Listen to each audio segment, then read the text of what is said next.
My name is Stanimir. I'm chairing the National Patients Organization in Bulgaria, which is the biggest patients umbrella from many patient groups, but I'm also the Secretary General of the Patient Access Partnership, which is a pan-European multi-stakeholder platform fighting for better access to quality healthcare.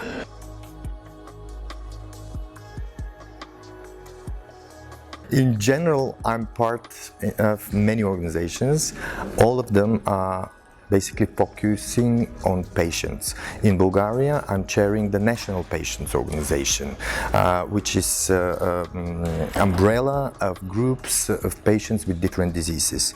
In Europe, I'm chairing the Patient Access Partnership that, besides the European patients, involves also the European doctors, the hospitals, the European Parliament, the European institutions, where we are trying to tackle different issues, not only with patient rights, but how we make sure that every patient, every person in Europe has equal access to quality healthcare when he needs it, where he needs it, so he can be healthy longer and closer to his family, to his job, and independent from the need somebody to help him.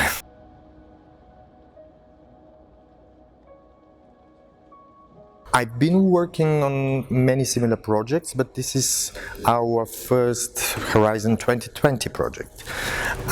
It's really different environment, having around researchers, IT specialists from different other fields, and trying to first learn how to talk even the same language and to understand each other. And starting from there, going to how we make sure that whatever we produce would be relevant to those who are going to use it and who are going to benefit. And namely, these are the patients.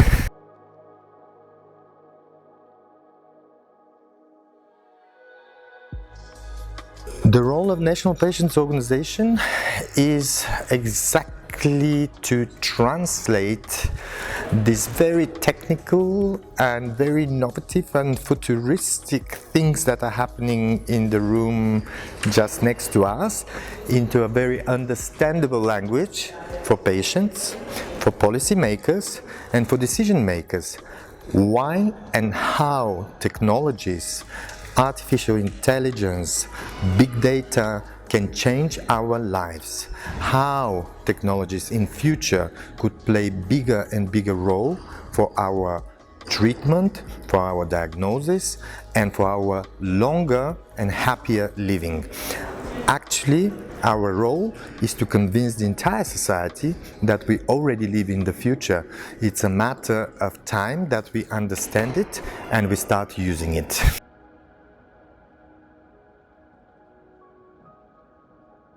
I don't expect miracles, but I do expect to see how a virtual personal assistant, like your phone or your watch, would start talking with you in almost native language, understanding where is your pain or what is your mood, understanding based on the way you are smiling in the morning exactly what you would need, and giving you the right advices so you can live much better life with any disease, and hopefully with no disease in the very future.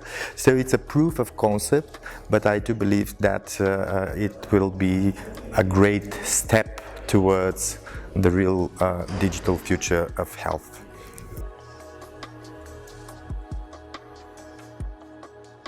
Cancer patients are facing lots of problems. Of course, we can talk about early diagnosis, about getting on time to the right doctor, getting the right treatment, etc. But what patients really need at such a moment is to have someone, even a friend, even someone that they can share this pain. They can ask the right questions, and the questions can have answers.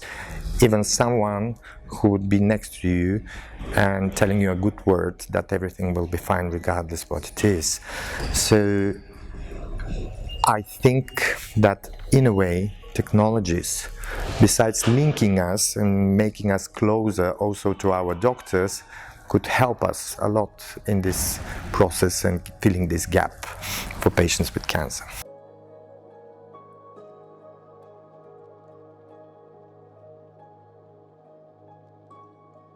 PERSIST, besides of providing innovative and probably very trendy and fancy way of interacting with patient, also will develop set of different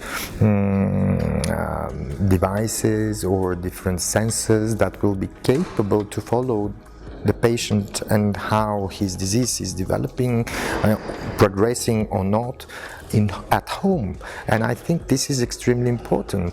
From now on we will talk less and less about patients spending their part of their life in hospitals or the need to go to a certain laboratory or to a doctor, etc.